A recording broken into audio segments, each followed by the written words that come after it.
Hey guys, it's Kevin again, and this is going to be my review for Penny Dreadful, Season 1, Episode 4, Demimonde. And, this episode was by far the best episode of the season. I absolutely loved it. I thought it was a fantastic episode. However, that ending is just like, what the fuck? Like, seriously. I understand where they're going with it, and the thing is, that ending reminded me of the ending of In the Flesh, and it reminded me how badly they did that in The Flesh. In The Flesh just did it out of nowhere. This did not do that out of nowhere. This gave us time to develop that, and I understand where they're going with that. It's not just like, oh, it just came out of nowhere and I don't give a shit about it. No, it's not what it is. This, for me, was more of them trying to show where the show's going, because we're at the half point of the season right now. So, I mean, it had to be a huge episode, and it really was by far the best episode of the season. I can't wait for the rest of the episodes. And Penny Dreadful at this point, it can do no wrong in my opinion. I'm loving Penny Dreadful. I'm loving the show, and every episode is better than the last. I'll say that right now. Every episode's been better than the last, and I absolutely love this one. So let's just get to it. All right. So this episode begins where we see a view of a naked woman and a scene of sexual debauchery, and the camera spins around the room, and we see a topless Dorian Gray. He's in leather pants, and he's sitting between a man and a woman, and it's revealed here that Dorian Gray is actually bisexual, and he enjoys partaking the pleasures of the flesh. Yeah, so he enjoys partaking the pleasures of the flesh. And, basically, okay, that was weird. I don't know what the fog was on my computer. Ignore that. Okay, I don't know what that was about. Sorry, guys. But basically, he opens a hidden door behind a painting, and I did not realize that Dorian Gray was bisexual, but honestly, it makes sense, because since he never dies, he just, like, he does what he wants, basically, because he never dies, and he never ages, so he enters a secluded chamber, and guess what he sees? He sees the infamous picture of Dorian Gray, which shows his true age. We don't actually get to see the picture, but, you know, that was pretty interesting. I was happy that he saw it. Then we see Vanessa, and she sits on a park bench outside of a Catholic church, and a young girl comes up to her, and at first the little girl's all sweet and everything, and she asks why she didn't go in, and the little girl, unfortunately, has lost her mother, and the girl says that they put her mother into the ground, and they don't stay there. This scene, and this really confuses Vanessa. She asks where they go, and the girl says, oh, you know, heaven. And she says, or that other place, which of course referring to hell. So that kind of makes Vanessa think, all right then. So Dorian then leaves the church, and Vanessa follows him to the greenhouse on the gourds of a botanical garden. And Dorian examines an orchid, and Vanessa approaches him, and he tells her he likes to see the one extraordinary thing every day. He asks her to smell an orchid and give him her impression of what it says to her, and she says it wants her to touch softly in a very, like, sexual sort of way. So Gray informs that plant is poisonous. They continue to flirt overtly in their discussions about the rare orchards, and Dorian says it was an unexpected pleasure seeing her, and Dorian then leaves saying he has an engagement for more beautiful illusions at the theater in the evening. So that was pretty interesting. Then we see Ethan and Brona in bed together. And, you know, they've just had sex, and we finally realize, you know, why Brona's so upset and everything. She was engaged to a man who wouldn't look at her when they had sex. And she explains that one night he got really violent. She went to her mother, but Brona's mother said to marry him anyway. And that's when she ran away. So, because of that, he really cares about her. You know, we can clearly see that Ethan really cares about Brona. He wants to be a really good boyfriend to her. And because of that, he wants to make her as happy as possible, because he can see that she's not happy. She's not happy. She has a very bad life. She's dying. She's not happy at all. So, because of that, he wants to make her happy. So, he decides to take her to the theater to see a show, a show at the Penny Dreadful Theater, which I thought that was interesting, that we did find out why the show is called Penny Dreadful. That was kind of interesting.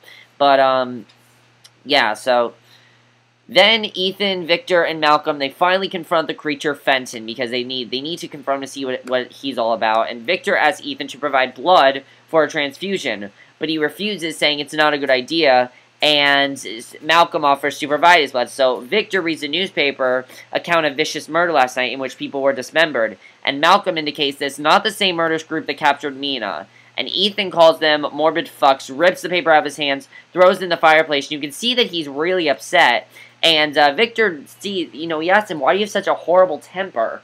And Ethan just says, oh, it's just a bloodless dandy. And I myself was like, whoa, that's harsh. So Malcolm invites Ethan to Africa, and Victor complains to Vanessa, who has entered the room, that he's not invited to due to his bloodlessness. So Vanessa tells him it's the essence of his charm, and Vanessa then bites to an apple. So they continue to treat the creature, which appears to be relatively human. It seems to not be anything bad. But then as soon as Vanessa rolls the apple over to him, he then screams because the creature wants blood. We realize that Fention wants blood, and I'm not surprised by that because this is a horror show, obviously, so of course it wants blood, but that was good. So Ethan then expresses his concern. They're trying to figure out how far do we go? Like, how can we get this creature blood? Like, I mean, this isn't like Little Shop of Horrors where they're just gonna, like, give him a pint of blood and things like that. It's not like that or anything. But, you know, they're just trying to figure out, you know, this creature wants blood. How far can we go with this? What do we do to this creature? And, you know, Vanessa tells him, to do that, I do not hazard an answer, and then she wishes him a good night. So they're trying to figure out what to do. And then Victor and Malcolm discuss what they should feed to the creature, because they know the creature wants blood. If they don't feed the creature blood, they could end up dying, which obviously is not going to be good. Which I like that the creature wants blood, because in the long run, if you think about the story of Little Shop of Horrors, which, yes, it is a stupid story, it's not really a horror story, it is a horror story. It's sort of like, you know, that sort of thing, because the creature wants blood, and if, say, they give them blood, that creature could end up killing them, which, I think someone is going to die by the end of this season. I feel like in this show, somebody's going to die.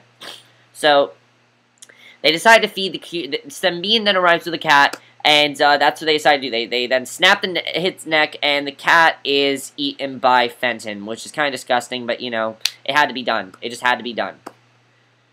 So then we see Ethan and Brona enter the theater for a performance of the Penny Dreadful play. And Ethan buys tickets, and Brona is very excited, saying she has wanted to come here forever. Because, you know, he just wants to make her happy, and she seems very happy.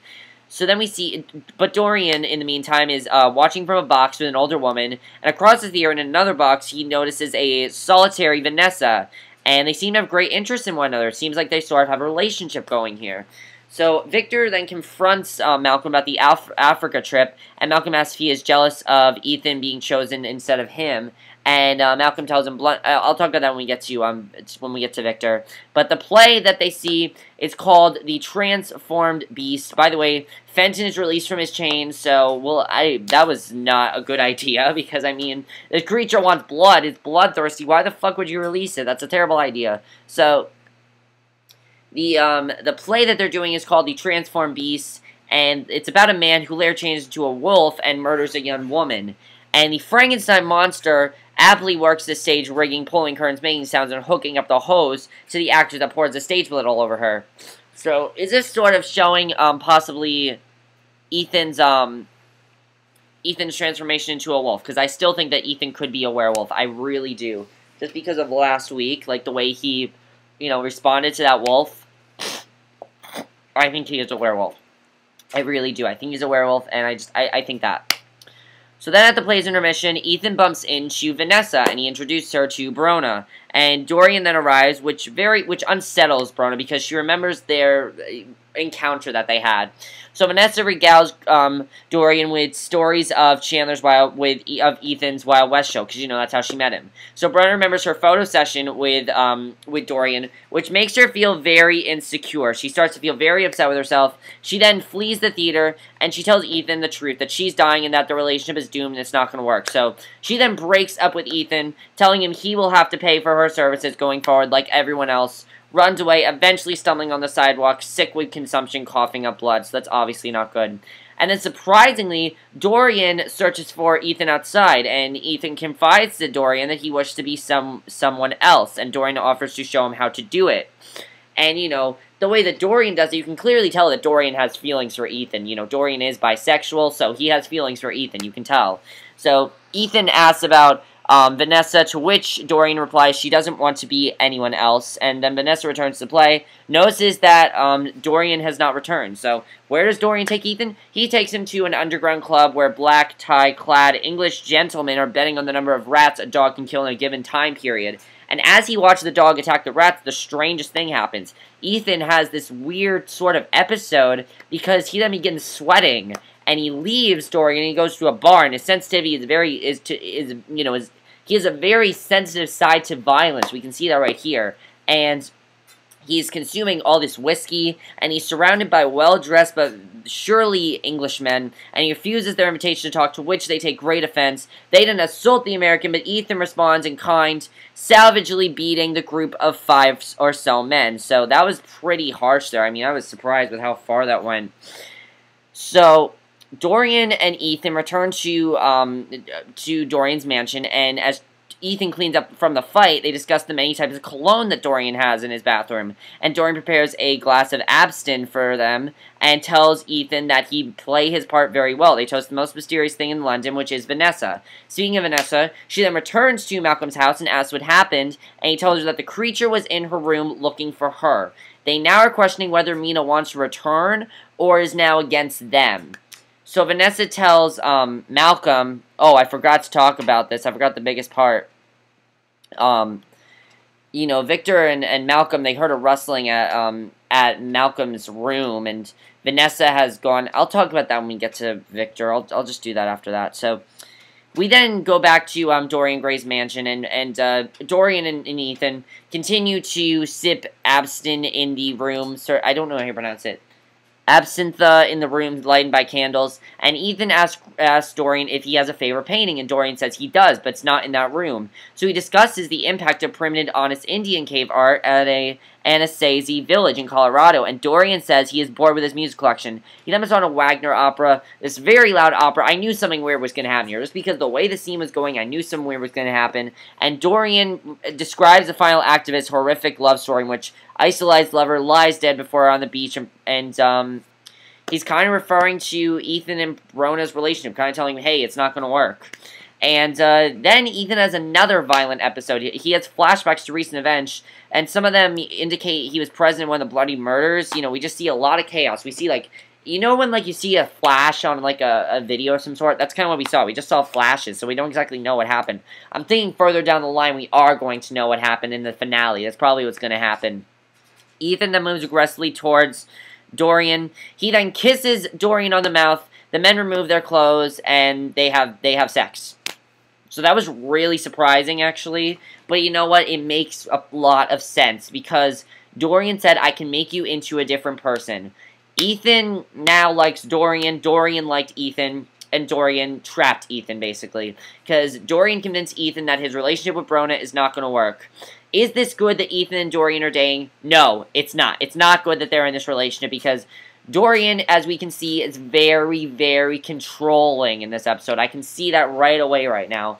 Dorian has basically controlled Ethan, told him, you know, you have to find a new life, and Ethan agreed with him the whole time, and that's very, very interesting to where that's going. But let's just get to Victor, because Victor did have some interesting stuff in this episode, or perhaps Victor and Vanessa. So we met Van Helsing in this episode, Van Helsing, which that was kind of surprising, and of course he's a famous vampire hunter, and the reason he's there is because he is, you know, the creature that is pursuing, you know, the creature that's pursuing, you know, the Caliban is possibly associated with some variation of a vampire. So Van Helsing shows Victor a blood sample using a solution he called Hannah's Wink.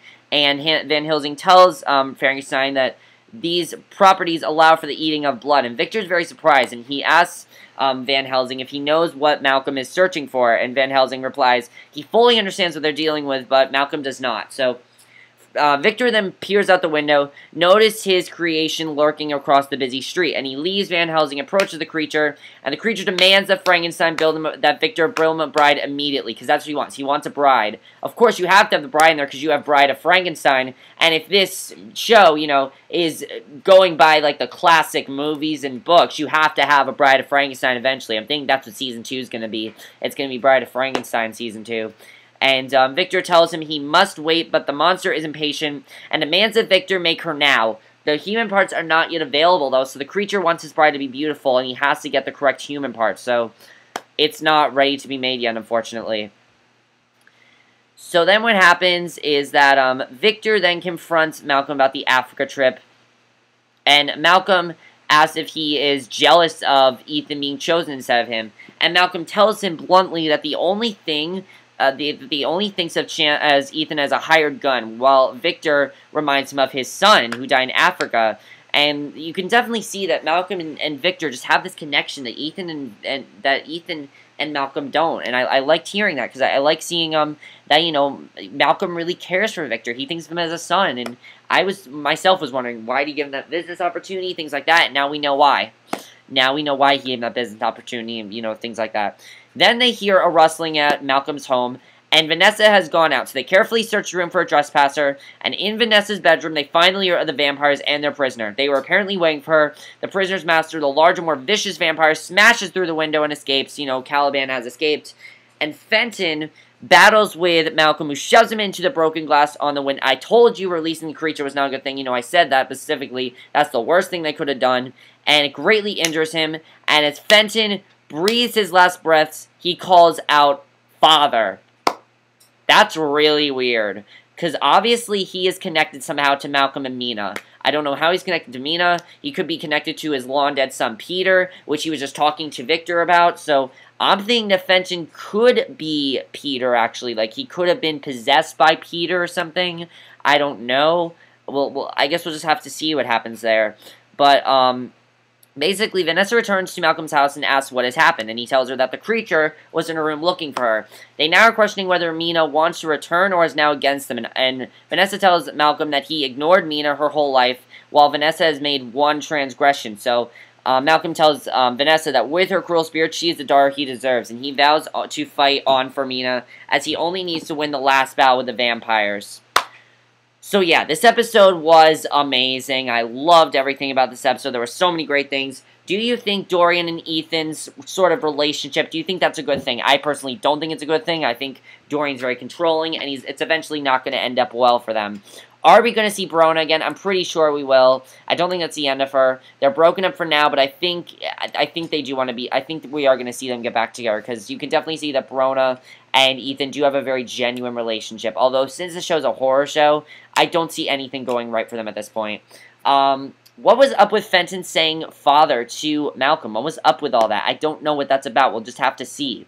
Also, what does Mina really want? You know, is Mina connected to Fenton? We'll have to see. And also, is Caliban a vampire? I still think that Caliban is Dracula. I have this feeling that Caliban is Dracula, because I know that they're going to introduce Dracula on this show. I heard they were, and I'm pretty sure they're going to. And also, is Ethan a werewolf? How is he responsible for these murders? Why is he having these violent flashbacks? What is going on with that? I'm really interested in seeing that.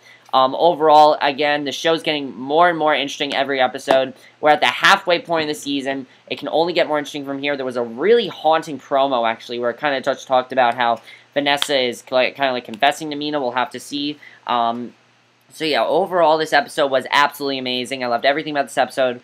Everybody got their own amount of screen time, which I liked about this episode. In the last episode, you know, a few people, it focused more on Victor. This episode focused on everybody, pretty much, and I love that. So yeah, that's it for my review. I hope you enjoyed it, and I'll see you guys in my next video, which will be my review for... I don't know, we'll see. I think 24, yeah, 24 will be my next review. So I will see you guys for that. Okay, bye.